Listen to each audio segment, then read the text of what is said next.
अब क्या बोलेंगे तब क्या बोलेंगे, पर मैंने तो कभी कुछ बोला ही नहीं। और मैंने इस परंपरा को हमेशा निभाया है that during negotiations I don't talk much to the media, because वो सिर्फ कंफ्यूजन क्रिएट करता है। जस्ट टू रियलाइज की खामोशी भी कंफ्यूजन ही क्रिएट कर रही थी, मेरा नहीं बोलना भी उतनी ही मुझे लेके कंट्रोवर्सीज बाहर क्रिएट कर रहा था।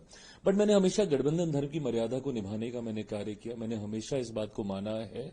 और मैं मानता हूं कि गठबंधन की बातें गठबंधन के भीतर ही होनी चाहिए, कोई मतलब नहीं है इन बातों का बाहर जाने का। ऐसा नहीं है कि गठबंधन का कोई भी दल एक दूसरे का विरोधी है, बट हर कोई अपना एक हिस्सा चाहता है गठबंधन में, सीट शेयरिंग में। हर कोई चाहता है कि उनकी मजबूती हो। हर किसी की पार्टी में मजबूत कार्यकर्ता, नेता सब होते हैं, और हर कोई एक दूसरे के लिए लड़ना चाहता है। हर कोई चाहता है कि ज्यादा से ज्यादा हिस्सा मुझे कैसे मिल जाए। कई बार इसको लेकर चर्चाएं होती हैं, आर्ग्यूमेंट्स होती हैं, बट मैंने हमेशा इन बातों को पर्दे के पीछे ही मैंने रखने का कार्य किया।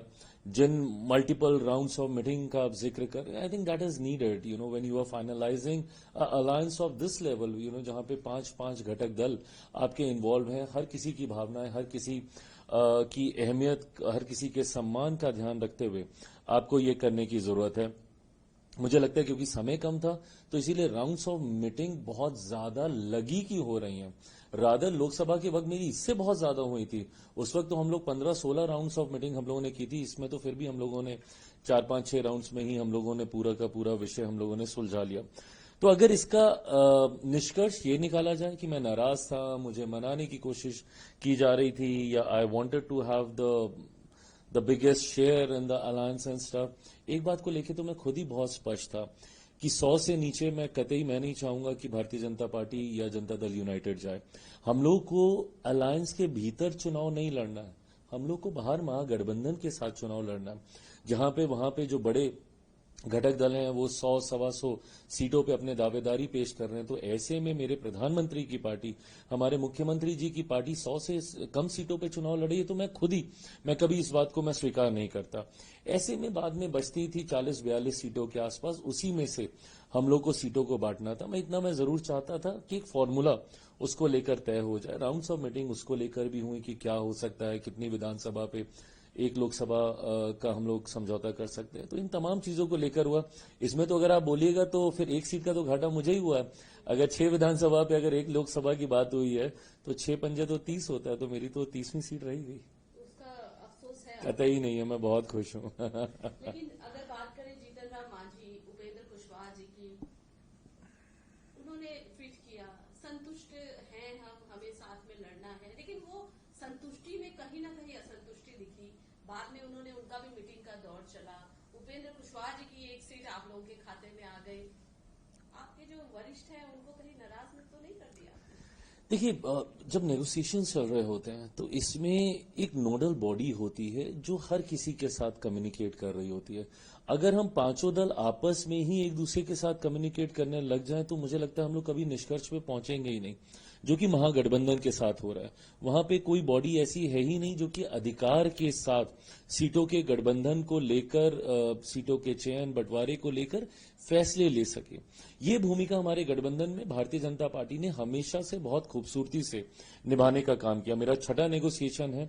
अगर मैं सिर्फ बिहार के संदर्भ में मैं बात करूं, मैं झारखंड के चुनाव और दिल्ली के चुनाव का मैं जिक्र नहीं करूं, तो 14 में लोकसभा का चुनाव, 15 का विधानसभा का चुनाव, 19 का लोकसभा का, 20 का विधानसभा का चुनाव, जिसमें मैं गठबंधन से अलग हो गया था, और फिर 24 का लोकसभा का और 25 का विधानसभा का चुनाव।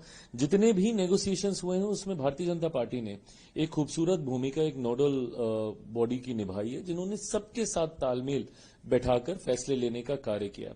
ऐसे में जरूर मुझे गाहे बगाहे मीडिया के माध्यम से जानकारी मिलती थी। मैं अपनी चिंताओं को गठबंधन के भीतर जो चैनल था उसी पे ही मैं रखता था। अगर मैं मल्टीपल चैनल्स अपने खोल लूं, मैं उपेंद्र जी से बात करने लग जाऊं, मैं मांझी जी से बात करने लग जाऊं, तो मुझे लगता है कि फिर तो ये खिचड़ी ही बन जाती, फिर तो ये कभी दाल पक ही नहीं पाती, हो ही नहीं पाता।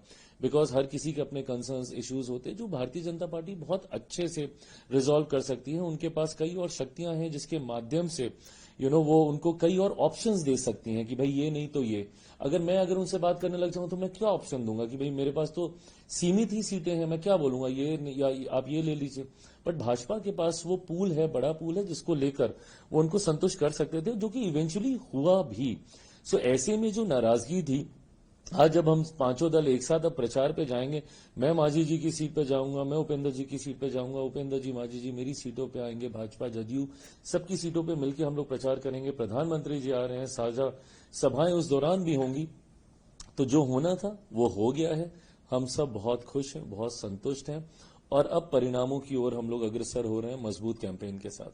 लेकिन परिणामों की बात करने से पहले सीटों की बात कर लेते हैं, क्योंकि आपने बोला कि खिचड़ी पक जाती, खिचड़ी तो नहीं पका, रायता जरूर फैला थोड़ा सा लग रहा है, क्योंकि जो जेडीयू की जीती हुई सीटें थी वो लोजपा के पास आई। कई सीटें ऐसी हैं जो बहुत चैलेंजिंग है। अगर महुआ सीट की बात करें, दानापुर सीट की बात करें, सीटों का जो फेर बदल हुआ है, कैंडिडेट्स बदले हैं, तो निश्चित तौर पर, क्योंकि हमने देखा है कि स्टेट इलेक्शन होता है, जो जनता विधायक जो वहां के कैंडिडेट्स हैं उन पर एक भरोसा जताते हैं, जिन पर जताते आ रहे हैं, वो जो रायता फैला वो उसको समेट लेंगे आप? अगर आप इसको रायता बोलिएगा तो महागठबंधन को क्या बोलिएगा? वहां पे फिर क्या फैला हुआ? वहां पे तो मुझे लगता है रायता की सुनामी आ गई होगी। फिर मैं ये मानता हूं कि ये गठबंधन की खूबसूरती होती है कि एक दूसरे का हाथ पकड़कर आप आगे चलिए। पहली बात तो मैं इस बात को बहुत स्पष्ट तौर से मैं क्लियर कर दूं, एंड व्हेन आई से दिस, मैं पूरी गंभीरता के साथ मैं इसको बोलता हूं। If you want me to swear upon anybody, I will do that also. Meera और जदयू के बीच में रत्ती भर का कॉन्फ्लिक्ट नहीं था, किसी भी सीट को लेकर नहीं। भाजपा ने इतनी खूबसूरती से इस नेगोशिएशंस को किया, मुझे 29 सीटें मिली थी, इन्होंने मुझसे आग्रह किया कि आप बफर रखते हुए एक पूल तैयार करके दे दीजिए 35-38 सीटों का, जिसमें से हम आपकी सीटें सेलेक्ट करके दे दें। नहीं होगा तो फिर आप मुझे 10 और सीटों का, 15 और सीटों का पूल दीजिएगा, फिर हम लोग उसमें चर्चा करें। बट जो पहले राउंड में ही मैंने 38 सीटें दी, मेरी 29 की 29 तो उसी में से ही फाइनल हो गई। तो मेरे पास तो कॉन्फ्लिक्ट का कोई कारण ही नहीं था। जिन सीटों का आप जिक्र कर रही हो उन सीटों को मांगा गया। इतना जरूर है कि कुछ सीटें जहां पे संभवतः मेरे प्रत्याशी थे, मैं चाहता था कि उनको चुनाव लड़ने का मौका मिले, उनको ये मौका जदयू के द्वारा दिया गया, उनको ये मौका भाजपा के द्वारा दिया गया। सिमिलरली भाजपा के कोई एक आध प्रत्याशी जो चुनाव की पुरानी तैयारी कर रहे थे और क्योंकि वो सीट मेरे पास आ गई थी तो उनको मैंने मौका दिया अपने सिंबल पे चुनाव लड़ने का। और मुझे लगता है कि गठबंधन की खूबसूरती यही होती है, महागठबंधन की तरह नहीं कि कांग्रेस के सामने राजद भी अपने प्रत्याशी उतारी है, राजद के सामने कांग्रेस भी अपने प्रत्याशी उतारी है। और ताजुब तो इस बात का भी है, मेरी तो जानकारी में यहां तक भी आया कि एक ही प्रत्याशी दो अलग अलग पार्टी के सिंबल से भी उन्होंने नामांकन भरने का काम किया है। तो रायता तो मुझे लगता है वहां फैला हुआ है, यहां तो हम एक दूसरे का हाथ पकड़कर एक दूसरे की मदद करने का प्रयास कर रहे हैं। क्या 100% स्ट्राइक रेट मानते हैं आप लोजपा की? अगर बात करें आपकी जो एक सीट तो वैसे ही अभी फिलहाल कमती दिख रही है, क्योंकि नॉमिनेशन में जो फॉल्ट हुआ 28 फिलहाल आपके पास, तो क्या 100% स्ट्राइक रेट मानते हैं? एक सवाल ये भी, और क्योंकि आपके फादर साहब को 29 सीट्स मिली थी एक समय, और उसी को अब इस बार पहली बार आपको भी 29 सीट्स मिली, तो क्या उसी को आप आगे बढ़ाएंगे? मैं क्योंकि मेडिटेशंस करता हूं, मैनिफेस्टेशंस में बिलीव करता हूं, स्पिरिचुअली हमेशा कनेक्टेड रहता हूं, पूजा पाठ करता हूं, तो मैं ना ये इन संकेतों में बहुत विश्वास करता हूं। और इसीलिए मुझे लगता है भाजपा ने जैसे ही 29 मुझे बोला भी, जो मैंने कहा कि एक सीट मेरी रह गई, तो मैंने उसको आसानी से रहने दिया, क्योंकि मैं मान रहा था कि ये महज संजोग नहीं हो सकता कि पूरा नेगोशिएशन एक ऐसी संख्या पे आकर रुक जाए जो संख्या मेरी पार्टी के लिए बहुत महत्वपूर्ण रही है, जिस संख्या का आशीर्वाद मेरे पिता को भी प्राप्त हुआ। तो कहीं ना कहीं मैं I was looking forward to this as a sign from my father कि उन्होंने 29 सीटें जीती थी और आज 29 सीटें मुझे लड़ने का मुझे मौका मिल रहा है। जैसे एक सीट का आपने जिक्र किया, चुनाव आयोग से हम लोग की अभी भी बातचीत चल रही है। हम लोग लीगल भी सारे प्रावधानों पे, विकल्पों पे हम लोग कार्य कर रहे हैं, क्योंकि मैं मानता हूं कि वो एक बहुत ह्यूमन एरर था जिसकी वजह से उनके नामांकन को फिलहाल के लिए स्थगित रोक दिया गया है। पर मैं मानता हूं कि चुनाव आयोग अगर इस पे विशेष ध्यान देगा और देखेगा तो समझेगा कि बहुत बेसिक ह्यूमन एरर की वजह से ये नामांकन रुका है, और अगर हुआ तो हम लोग वापस 29 सीटों पे हम लोग लड़ेंगे। 100% स्ट्राइक रेट का आपने जिक्र किया, मैं चाहूंगा, और मैं सिर्फ अपनी पार्टी के लिए ही नहीं, मैं अपने गठबंधन के लिए भी, मैं क्यों एक भी सीट में चाहूं, और खासतौर पे आज जब मौका इतना इतना खूबसूरत है जब लोगों का विश्वास हमारे गठबंधन पे इतना ज्यादा है। लोग ये मानते हैं कि एक लंबे समय के बाद बिहार को मौका मिला है डबल इंजन की सरकार बनाने का, जहां केंद्र में प्रधानमंत्री जी इसका नेतृत्व कर रहे हैं, प्रदेश में एक अनुभवी मुख्यमंत्री का चेहरा है जो इसका नेतृत्व कर रहा है। और पिछले एक साल में हम लोगों ने इस डबल इंजन की सरकार का अनुभव किया, जहां पे लाखों करोड़ों की योजनाएं प्रधानमंत्री मुख्यमंत्री जी के द्वारा बिहार और बिहारियों को समर्पित की गई। सिर्फ हम लोगों ने इसका शुभारंभ नहीं किया, इसका शिलान्यास भी किया, इसका उद्घाटन भी प्रधानमंत्री जी के द्वारा किया गया कई योजनाओं का। तो ऐसे में मैं मानता हूं कि अगले 5 साल बिहार के लिए बहुत स्वर्णिम काल के तौर पे होने वाले, और बिहारी भी इस बात को मानते हैं। और अब तो उनका विश्वास और ज्यादा इसलिए बढ़ गया क्योंकि जब गठबंधन के भीतर के ही कंफ्यूजन को दूर नहीं कर सकता, तो वो प्रदेशवासियों की चिंताओं को वो लोग कैसे दूर करेंगे। So they don't have a clarity within the alliance, so of course they will not be having any clarity कि आप प्रदेश को कैसे आप विकास की राह पर आप आगे लेकर जा सकें। तो जनता कहीं ना कहीं इन तमाम बातों को समझकर जब मैं प्रचार पे निकलता हूं, या अब मैं जब भी कहीं जा रहा हूं सीटों के बंटवारे के बाद, तो वो बढ़ा हुआ विश्वास मुझे महसूस होता है जनता के द्वारा। तो मैं तो चाहूंगा कि हमारे गठबंधन का ही 100% स्ट्राइक रेट हो, 243 की 243 सीटें हम लोग जीत कर आए। बट देन ऑफ कोर्स मेरी 29 सीटों पर तो मेरा विशेष ध्यान केंद्रित होगा ही होगा। आपका टैगलाइन है बिहार फर्स्ट बिहारी फर्स्ट। आप चाहते हैं कि इस टैगलाइन को आगे बढ़ाना, और खासकर अगर बात करें यूथ की, बिकॉज आप यूथ हैं, यूथ को किस तरीके से देखते हैं आप, किस तरीके से आगे बढ़ाएंगे, और what about your tagline? So of course when I talk about Bihar first Bihari first, मैं इसमें समावेशी विकास की मैं बात करता हूं। अनलाइक दूसरे युवा नेता जो बिहार के हैं, युवाओं की बात करते हैं, बट युवाओं को जाति में बांटकर देखते हैं। उनका अपना एमवाई समीकरण है, तो उनको मुस्लिम युवा अलग दिखते हैं, उनको यादव युवा अलग दिखते हैं। मेरे लिए युवा अपने में एक बहुत बड़ी आबादी है, और जब मैं अपने एमवाई समीकरण की बात करता हूं तो मेरे एम में महिलाएं हैं जो कि देश की नहीं दुनिया की आधी आबादी हैं, और मेरे वाई में युवा हैं जो हमारे प्रदेश की सबसे बड़ी आबादी हैं। मैं मानता हूं इन दोनों की सामान्य समस्याएं हैं, जाति में बंटकर इनकी समस्याएं अलग हो जाएं कतई नहीं है। मुस्लिम युवा को भी रोजगार की उतनी ही जरूरत है जितना किसी दलित युवा को है, जितना किसी पिछड़े वर्ग से आने वाले युवा को है, जितना किसी अगड़े वर्ग से आने वाले युवा को है। ऐसे में मुस्लिम महिला की भी वही समस्याएं हैं, हिंदू महिलाओं की भी वही समस्याएं हैं, पिछड़ा वर्ग दलित वर्ग से आने वाली महिलाओं की भी वही समस्या है। तो ऐसे में बिना किसी को जात पात धर्म मजहब में बांटे हुए मैं बिहार फर्स्ट बिहारी फर्स्ट की सोच के साथ मैं आगे बढ़ रहा हूं, जहां पे विकसित बिहार के निर्माण के लिए पूरा रोड मैप तैयार है। बिहार की रोजगार से जुड़ी समस्या, शिक्षा से जुड़ी समस्या, स्वास्थ्य से जुड़ी समस्या, इंफ्रास्ट्रक्चर से जुड़ी समस्या, बाढ़ सुखाड़ से जुड़ी समस्या, हर समस्या का समाधान का जिक्र मैंने बिहार फर्स्ट बिहारी फर्स्ट में किया है। मुझे लगता है पहली बार मेरी पार्टी को जब से ये बनी है सन 2000 से, पहली बार एक मजबूत मौका प्रदेश सरकार का हिस्सा बनने का मेरी पार्टी को मिलने जा रहा है। आज से पहले मेरी पार्टी ना के बराबर राज्य सरकार का हम लोग हिस्सा रहे भी हैं तो बहुत कम समय के लिए रहे हैं।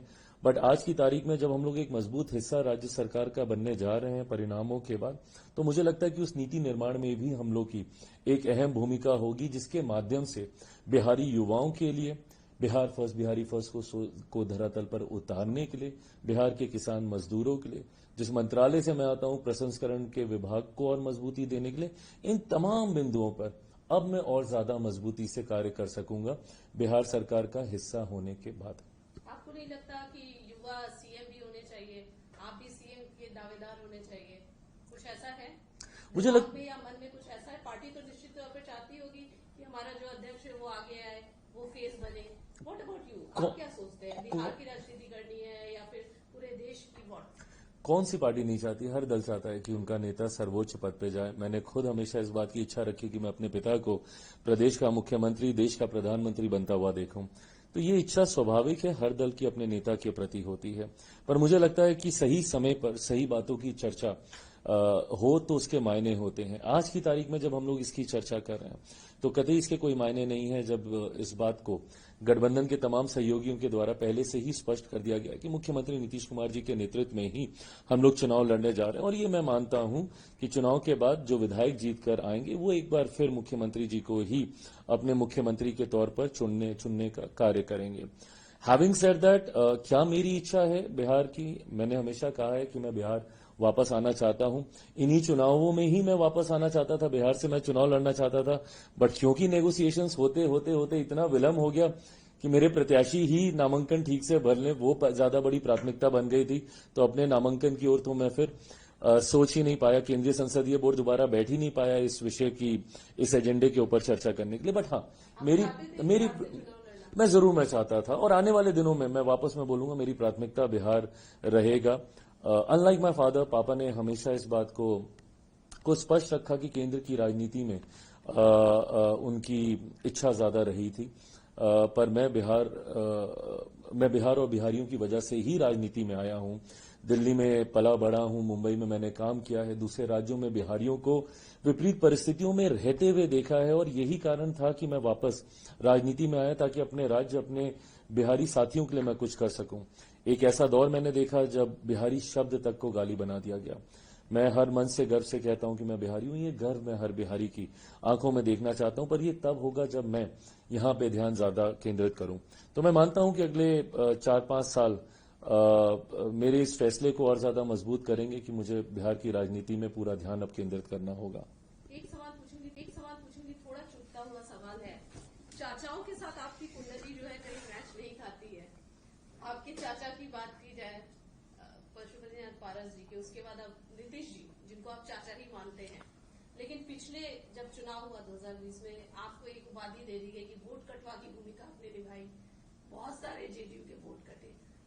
उसमें क्या कहना चाहेंगे आप? देखिए, मैं परिस्थितियों को इसका दोष दूंगा।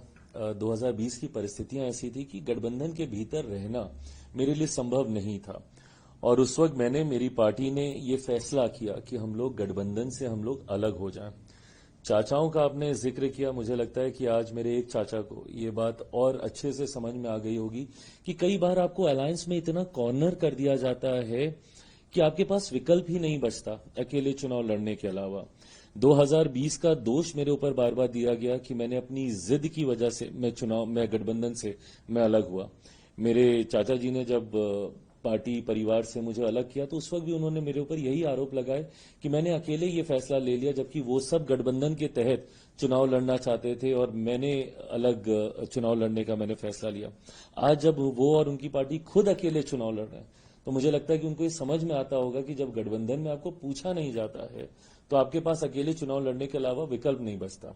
मेरे पास जरूर उस वक्त ये विकल्प था कि मैं महागठबंधन की ओर जा सकता था, पर मेरा समर्पण मेरे प्रधानमंत्री के प्रति इतना था कि मैं गठबंधन से अलग भी हुआ, पर मैं प्रधानमंत्री जी के सामने या उनके प्रत्याशियों के सामने मैंने अपने प्रत्याशी ना के बराबर मैंने उतारे। जनता दल यूनाइटेड के सामने ही मेरे पास ऑप्शन था, उनके सामने मैंने प्रत्याशी उतारे, जिसका नुकसान भी जनता दल यूनाइटेड को हुआ, और इसका आक्रोश बहुत स्वाभाविक है। अगर कल को कोई मेरी पार्टी के सामने चुनाव लड़के मुझे उसका नुकसान देगा तो मैं भी उससे आक्रोशित होऊंगा। तो मुख्यमंत्री जी का वो आक्रोश बहुत स्वाभाविक है मेरी सर आंखों पर अब तब से लेकर अभी तक इन 5 सालों में गंगा से काफी पानी बह चुका है, परिस्थितियां काफी बदल चुकी हैं। मेरे मुख्यमंत्री जी के बीच में, हम दोनों के बीच में जितने भी इश्यूज थे, कंसर्न्स थे, चिंताएं थी, उनको रिजॉल्व कर लिया गया है। और मैं मानता हूं कि आप गठबंधन में रहें तो एक ईमानदार सहयोगी की भूमिका में रहें। जिस थाली में खाएं उसी में छेद करें कतई उचित नहीं है, और ये मेरे संस्कारों में भी नहीं है। मेरे पास हमेशा से ये विकल्प था, मैं चाहता तो मैं गठबंधन का हिस्सा दोबारा बनता ही नहीं, आता ही नहीं वापस। पर आज चुनाव जब मैं इनके साथ मिलकर लड़ रहा हूं, मेरी पार्टी पहली बार मुख्यमंत्री नीतीश कुमार जी को मुख्यमंत्री बनाने के लिए चुनाव लड़ रही है। आज तक जब से मेरी पार्टी बनी, 2005 में पापा ने अकेले चुनाव लड़े, दोनों, फरवरी वाला भी, नवंबर वाला भी। 2010 में हम लोग राजद के साथ थे, भारतीय जनता पार्टी, जनता दल यूनाइटेड एक साथ थी। 2015 में जब हम लोग भारतीय जनता पार्टी के साथ आ गए तो मुख्यमंत्री जी की पार्टी राष्ट्रीय जनता दल के साथ जाके महागठबंधन की सरकार बन गई थी, और 2020 में तो मैंने अकेले चुनाव लड़ा था। तो पहली बार मेरी पार्टी मुख्यमंत्री जी को मुख्यमंत्री बनाने के लिए चुनाव लड़ रही है, और इसमें मेरी एक ईमानदार भूमिका का रहना जरूरी है, और उसी भूमिका के साथ मैं कार्य कर रहा हूं। तो आज जब हम लोग इस बात की चर्चा कर रहे हैं तो 2020 की कोई परछाई तक इस गठबंधन के ऊपर नहीं है। बहुत सहजता और एक खुशनुमा माहौल में हम सब कार्य कर रहे हैं। प्रधानमंत्री जी के हनुमान आप खुद को कहते हैं, ये हनुमान जो है बिहार की नैया पार लगाएंगे, बिहार में एक बड़ी भूमिका निभाएंगे, जीत दर्ज करवाएंगे एनडीए के लिए? मेरी क्षमता में जितना होगा उससे ज्यादा मैं कार्य करूंगा। ये विश्वास मैं आपके माध्यम से मेरे प्रधानमंत्री जी को दिलाता हूं, पर मैं मानता हूं कि शायद उनको यह विश्वास ऑलरेडी मुझ पर है। इसीलिए एक सांसद वाली पार्टी को उन्होंने 5 सीटें दी लड़ने के लिए। मेरे लिए बहुत बड़ी बात है। जब कोई मुझसे सवाल पूछता है ना कि क्या आप नाराज हैं, मैं कई बार मैं सोचता हूं कि ये सवाल ही कैसे आ सकता है। मैं इससे ज्यादा खुशनसीब अपने आप को क्या मानूंगा। मैंने गठबंधन की राजनीति में आज तक मैंने कभी नहीं देखा कि किसी कम सीटों वाली पार्टी को ज्यादा सीटें दे दी गई। ज्यादा वाले को कम जरूर किया गया। कोई अगर 9 सीट पे है तो उसको 7 कर दिया गया, 7 वाले को 5 कर दिया गया, 5 वाले को 3, 3 वाले को 2 और 1 वाले को तो मर्जर का ही प्रस्ताव इवेंचुअली दे दिया जाता है गठबंधन के द्वारा। यहां 2024 में सिंगल सांसद वाली पार्टी को 5 सीटें गठबंधन ने उठाकर दे दी चुनाव लड़ने के लिए और जीतने के लिए। 2025 में एक विधायक मेरा जीता था, पर वो भी मेरे साथ नहीं रहे 2020 में। तो आप यही मान के चलिए कि 0 विधायक वाली मेरी पार्टी। अब 0 विधायक वाली पार्टी को 29 सीटें दे दी जाती हैं गठबंधन में लड़ने के लिए। अब अगर उसके बाद भी मैं नाराजगी रखूं तो मुझसे बड़ा नाशुक्रा ही कोई और नहीं होगा। प्रशांत किशोर को कैसे देखते हैं? प्रशांत किशोर ने जिस तरीके से आप लोगों पर बहुत सारे आरोप लगा रहे, कभी सम्राट चौधरी के डिग्रियों को लेकर, आप फिर भी आरोप लगाए कि आपने पैसे लेकर रिफ्रेज मेरे ऊपर नहीं, मेरी पार्टी पे उन्होंने जरूर के ऊपर जरूर, हाँ, कि आप लोगों ने पैसे दिए और उसके बाद शामोदी को टिकट दिया, इस तरीके के आरोप भी लगे। हालांकि उस पर अभी ये मामला चल भी रहा है। आप इसको कैसे क्लैरिफाई करेंगे? देखिए, मुझे लगता है ये 2 लोगों के बीच की लड़ाई है, जिसमें बिना मतलब घुन की तरह मैं मेरी पार्टी इसमें पिसी। उनकी और अशोक जी के बीच का ये विषय था। और इसीलिए जब उनसे स्पष्ट तौर पे ये पूछा गया कि चिराग पासवान की इसमें क्या भूमिका है, तो उन्होंने स्पष्ट कहा कि मेरे पास कोई प्रमाण नहीं और मैं कतई ये नहीं बोलूंगा कि इसमें उनकी कोई भूमिका है। हैविंग सेड दैट, मैं ये मानता हूं कि आज की तारीख में ये एक बहुत जनरल आरोप अब हो गया है कि अगर किसी को टिकट नहीं मिला तो इसने टिकट बेच दिया, उसने टिकट बेच दिया, इसने टिकट खरीद लिया, उसने टिकट खरीद लिया। जो लोग ये आरोप लगाते हैं, मैं कतई उनसे नाराज भी नहीं हूं, क्योंकि मैं उनकी भावनाओं को मैं समझता हूं। I feel them, I literally feel them. क्योंकि मैं जब एक पार्टी को हेड करता हूं, मेरी खुद की भावनाएं मेरे पार्टी के हर कार्यकर्ता के साथ है, जिसको दिन रात धूप गर्मी धूल मिट्टी में मैंने मेहनत करते हुए देखा। और जब मैं उसको टिकट नहीं दिला पाता, जब आप ये पूछते हैं ना कि नेगोशिएशंस में इतने राउंड क्यों हुए, क्योंकि हम लोग एक एक सीट पे एक एक कार्यकर्ता के लिए लड़ रहे होते हैं, एक एक व्यक्ति के लिए हम लोग लड़ रहे होते हैं कि किसी तरीके से ये चुनाव लड़ जाए, ये चुनाव लड़ जाए। बट जब आपकी इतनी बड़ी पार्टी होती है, पिछली बार मैंने 137 सीटों पे चुनाव लड़ा था, आज मैं मात्र 29 सीटों पे चुनाव लड़ रहा हूं। कम ज्यादा लोग आए गए होंगे इन 3 साल 4 साल में, बट गिरी से गिरी हालत में भी मेरे पास 100-110 के करीब मेरे पास प्रत्याशी थे जिन्होंने चुनाव लड़ा था, जिनकी उम्मीदें थी चुनाव लड़ने की। बट आज जब मैं उनमें से मात्र 29, या उसमें भी जब आप सहयोगी दलों के साथ एडजस्टमेंट करते हैं तो वो 29 की भी संख्या पूरी नहीं कर पाते, तो जब आप सबको नहीं चुनाव लड़ा पाते, दुख मुझे भी बहुत ज्यादा होता है। और मैं तो भाई धन्यवाद करूंगा, क्योंकि मैं इनकी जगह होता तो शायद मैं और बहुत आक्रोशित हो जाता कि 5 साल मैंने मेहनत की और आपने इसका ये सिला दिया। तो ऐसे में मैं उनके आक्रोश को भी मैं पूरी तरीके से मैं सम्मान देता हूं। गुस्से में इंसान बहुत सारी बातें बोल जाता है।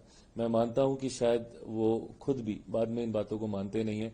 1-2 साल बीतते हैं, फिर सब वापस आते हैं, सबके साथ हम लोग वैसे ही बैठते हैं, फिर एक नए रन की हम लोग तैयारी करते हैं। तो इन आरोपों के तब तक कोई मायने नहीं है जब तक प्रमाण नहीं हो। बट हाँ, अगर प्रमाण कभी सामने आए तो चिराग पासवान सबसे पहला व्यक्ति होगा। भाई, मेरी रगों में एक ऐसे नेता का खून है जिनके ऊपर कोई 1 रुपया तो क्या 1 पैसे तक का आरोप नहीं लगा पाया। 5 दशक 50 साल से ज्यादा वो सक्रिय राजनीति में रहे। ऐसे में मुझे कतई जरूरत नहीं है ऐसे कोई भी कार्य करने की, और मैं मानता हूं मेरी पार्टी के भी किसी नेता कार्यकर्ता को ऐसे कार्य करने की जरूरत नहीं है। बट हाँ, मैं पुनः विश्वास दिलाता हूं कि किसी भी दिन मेरे सामने अगर ये प्रमाणित करके कोई लेकर आया कि इसने सीट के लिए ये लेन देन किया है, तो सबसे पहला व्यक्ति चिराग पासवान ही होगा उसके ऊपर कार्रवाई करने वाला। विरोधियों की बात कर लेते। प्रशांत किशोर पहली बार चुनाव मैदान में उतर रहे जनसुराज पार्टी, कैसे देखते हैं इस पार्टी को? क्या है, बहुत क्लेम कर रही है, दावे कर रही है कि हम ही जीतेंगे और हमारी सीधी टक्कर एनडीए और जनसुराज की है। महागठबंधन तो बिल्कुल साइडलाइन है, उनका जो बयान है। मुझे नहीं पता, क्योंकि मैंने बहुत ज्यादा ध्यान केंद्रित किया नहीं जन स्वराज के ऊपर कि वो लोग क्या कर रहे हैं, जनता के बीच उनकी कितनी पकड़ है। मैंने हमेशा किसी भी लकीर को छोटा करने से आता अपनी लकीर को इतना बड़ा करते जाओ कि कोई दूसरा आपकी टक्कर में रह ना पाए। मैंने हमेशा अपनी मेहनत पे कार्य करने का मैंने प्रयास किया और वही अभी भी मैं कर रहा हूं। हैविंग सेड दैट, मैं ये भी मानता हूं, मैं बिहारियों की बुद्धिमत्ता पर मैं बहुत विश्वास करता हूं और मेरा ये अपना भी अनुभव है, मेरा ये अपना व्यक्तिगत अनुभव है, क्योंकि 2020 में मैं भी अकेले चुनाव लड़ रहा था और उस वक्त की भी आप तस्वीरें निकाल के देखिएगा, वीडियोस निकाल के देखिएगा, जिस तरीके से भीड़ आती थी मेरे रोड शो में, जिस तरीके से माहौल बनता था, कहीं ना कहीं मैं भी इसी कॉन्फिडेंस में था कि एक अच्छी संख्या के साथ मैं उस चुनाव को जीतूंगा। बट इवेंचुअली होता क्या है, क्योंकि बिहारी इतने समझदार हैं और राजनीतिक दृष्टि से खास तौर पर मैं इस बात को मानूंगा, क्योंकि मैं देश भर में घूमा हूं, हर एक राज्य में मैं गया हूं, and I have not seen this kind of political knowledge रखने वाले लोग मैंने बाकी ना के बराबर किसी राज्य में देखे। उत्तर प्रदेश में जरूर फिर भी मुझे ऐसे दिखते हैं। तो बिहारी क्योंकि राजनीतिक तौर पर इतने जानकार होते हैं कि वो इवेंचुअली अपना मत वेस्ट नहीं करते हैं। आज क्योंकि 2020 का मेरा अनुभव है, मुझे था कि मैं बहुत अच्छी सीटों से मैं जीत रहा हूं। मेरे हर एक प्रत्याशी ने मुझे आके बोला कि भैया एक रात पहले चुनाव पलट गया, भैया एक रात पहले चुनाव ये हो गया, 2 दिन तक तो बहुत अच्छा माहौल था, 2 दिन पहले चुनाव पलट गया। वो होता इसलिए है क्योंकि इवेंचुअली बिहारी ये डिसाइड करता है कि यार अगर इनको हमने जिता भी दिया तो ये अगले 5 साल तो सरकार से लड़ता ही रहेगा ना, क्या लाभ है इसको जिताने का। हमें अपने क्षेत्र का काम कराना और क्षेत्र का काम सत्ता में रहने वाला विधायक करा पाएगा जिसकी केंद्र तक पकड़ हो। तो ऐसे में जब केंद्र में एनडीए की सरकार है, जब ये सर्वेस कह रहे हैं मोटा मोटी, ये स्पष्ट, ये ओवर कॉन्फिडेंस नहीं है, ये स्पष्ट, और महागठबंधन में भी जिस तरीके का बिखराव देखने को मिल रहा है, ये स्पष्ट है कि एनडीए की ही सरकार बनने जा रही है। तो भैया हमने एक जन स्वराज के अगर हमने एक विधायक को जिता भी दिया तो क्या करेगा, ये अगले 5 साल विधानसभा में भी लड़ता झगड़ता रहेगा, केंद्र में भी इसको कोई नहीं पूछने वाला। तो ऐसे में माइट एज वेल हम लोग एक ऐसे एनडीए के ही प्रत्याशी को हम लोग जीत दिलाएं जो कि कम से कम विधानसभा में जाकर हम लोग की बात करे, केंद्र में प्रधानमंत्री जी से मिलकर हम लोग के कार्य कराने का प्रयास करे। तो इस दृष्टि से इवेंचुअली वो चुनाव जो है बायपोलर होके ही रह जाता है। और इस बार तो मैं बायपोलर भी मैं नहीं मानूंगा, क्योंकि दूसरी तरफ तो पोल खड़ा ही नहीं हो पाया। तो यहाँ पे मैं मानता हूं कि इस बार अधिकांश विधायक एनडीए के होंगे। महागठबंधन सिर्फ डबल हो रहा है, कपड़ा फाड़ राजनीति हो रही है, कुर्ते फट रहे हैं, और मतलब जो परिस्थिति महागठबंधन की बनी है इस समय, क्या लग रहा है आपको, कहाँ है? टिकट का भी अभी तक कुछ क्लैरिफाई नहीं हो पाया है, इधर जीत का भी दावा कर रहे हैं, पिछले दिनों वोटर अधिकार यात्रा भी निकली, बहुत कुछ हुआ लेकिन अभी तक कुछ क्लैरिफाई नहीं हो पाया। क्या लग रहा है आपके विरोधियों की? जिनको बिहार की इतनी चिंता थी, जिन्होंने यहाँ पे आकर हफ्ता 10 दिन घूमे फिरे, लोगों को भ्रमित करने का प्रयास किया, वोट चोरी, क्या क्या बातें नहीं बोली, कहाँ हैं वो? आज जब चुनाव को घोषित हुए इतना समय हो गया, पहले चरण का नामांकन भी हो गया, मैं तो पूछना चाहूंगा राहुल जी हैं कहाँ? मतलब यकायक बिहार को एकदम वो भूल गए, कोई चिंता नहीं ना, ये लोग गठबंधन बैठा पाए। मैं तो बल्कि नेता प्रतिपक्ष से भी मैं हैरान हूं कि भाई जेएमएम अलग हो गई, और जैसा मैंने कहा कि एक दूसरे के सामने प्रत्याशी उतार रहे हैं। भाई गठबंधन राजनीति में, और मैं ये ईमानदारी से मानता हूं कि दोस्ताना संघर्ष नाम की कोई चीज नहीं होती है। There is never ever a friendly fight, either you are fighting or you are friends, period. There can not be anything in between. आप एक दूसरे के सामने आप चुनाव भी लड़िएगा। कल किसी एक विधानसभा का मैं देख रहा था जहां पे शायद राजद और कांग्रेस ही एक दूसरे के सामने थे, नहीं आज शायद लेफ्ट का कोई दल था और कांग्रेस एक दूसरे के सामने थे, तो उन्होंने स्पष्ट तौर से कहा कि नहीं हम तो इसको हराने के लिए हम चुनाव लड़ रहे हैं, मैं अपने जीतने के लिए मैं चुनाव लड़ रहा हूं। तो किस बात का दोस्ताना संघर्ष, और क्या इसका संदेश प्रदेश भर में नहीं जाएगा? मेरी समझ में नहीं आता, जो ऊपर बैठे नेता हैं, जो एसी कमरे में बैठकर ये फैसले करते हैं, वो जमीनी हकीकत समझ ही नहीं पाते हैं कि भाई आप तो कल को हो सकता है 1 दिन 2 दिन के बाद आप हाथ मिला लीजिएगा, हाथ से हाथ पकड़कर एक तस्वीर खिंचा लीजिएगा, पर क्या आपका कार्यकर्ता वो कर पाएगा जिसका घर अगल बगल में है, जिसको अपने विरोधी जिलाध्यक्ष से लड़ना है, जिसको कल तक वो अपना सहयोगी जिलाध्यक्ष मान रहा था, आज वो विरोधी जिलाध्यक्ष हो गया, कल आप फिर बोलिएगा कि भैया सहयोगी जिलाध्यक्ष हो जाओ, तो वो क्या करे भाई? उसके घर पे खाना खाने जाए कि ना जाए, खाना खाने जाता है तो आप बुला लेते हैं कि भाई छोड़ दो अब गठबंधन नहीं हो रहा, फिर आप बोलते हैं कि गठबंधन हो रहा है। तो नेता तो ऊपर में मिल लेते हैं, पर क्या जमीन पे ये हो पाएगा? और ये महज वो 10, 12, 15, 20 सीटों की बात नहीं है जहां पे ये सो कॉल्ड दोस्ताना संघर्ष कर रहे हैं, इसका संदेश पूरे प्रदेश में जाएगा। कैसे कोई दूसरे जिला का कांग्रेस का व्यक्ति बोलेगा कि नहीं नहीं भाई चलो लड़ो एकदम इसके लिए, क्योंकि वो जहां का जिला अध्यक्ष होगा, जिस जिला में इनके सामने लड़ाई हो रही है, वो उसका भी परिचित होगा। ये बोलेगा कि भैया यहां तो हम राजद के सामने लड़ रहे हैं, तुम क्यों जाके वहां पे राजद के लिए कैंपेन कर रहे हो, तुम मेरा साथ दो, तुम आओ यहां पे। तो ये प्रदेश भर में इसका असर जाएगा और ये कहीं ना कहीं अपरिपक्वता को दर्शाता है नेता प्रतिपक्ष के द्वारा। भाई जब आप गठबंधन को आप लीड कर रहे हैं, आप चेहरा बनना चाह रहे हैं, आप अपने आप को मुख्यमंत्री का आप दावेदार दिखाते हैं, जो गठबंधन को एक नहीं रख पाया, जो गठबंधन में सहमति नहीं बना पाया, वो बिहार जैसे प्रदेश को चलाने की सोच रखता है। कैसे चलाएगा जब यहां पे अलग अलग जात पात धर्म मजहब के लोग हैं? कैसे सब में सामंजस्य बिठा पाएंगे जब 4 5 6 दलों में सामंजस्य नहीं बिठा पाए? तो ऐसे में महागठबंधन मैं मानता हूं कि भानुमति की उस कुंबे की तरह जो बनने से पहले ही पूरी तरीके से धराशायी हो गया। एक अंतिम सवाल आपसे लूंगी। अब चूंकि आप लोग पूरी स्ट्रेटेजी के साथ आगे बढ़ रहे हैं, क्या रेटिंग देंगे आप एनडीए को? कितनी सीटों पर आपको लग रहा है जीत हासिल होगी? क्या परिस्थिति पूरी आपको लग रही है? मैं मान रहा हूं कि शायद हम लोगों ने जितना सोचा भी नहीं है, उससे बेहतर हम लोग का प्रदर्शन हो जाएगा। अभी तक तो हम लोग अपनी मेहनत पर ही हम लोग संख्या पे जा रहे थे। जब मैं 225 का आंकड़ा पार करने की मैं बात करता था, तो हम लोग अपनी मेहनत के आधार पर हम लोग जा रहे थे कि हम लोग पार करेंगे। बट अब तो जिस तरीके से विपक्ष धराशाही होता हुआ दिख रहा है, उसका भी एडवांटेज किसको मिलेगा? हम ही लोग को मिलेगा। तो मैं तो मानता हूं कि इस बार अप्रत्याशित जीत के साथ एनडीए सरकार बनाएगा। Thank you so much Raj ji, हमसे बात करने के लिए और तमाम सवालों का बेबाकी से जवाब देने के लिए। Thank you so much.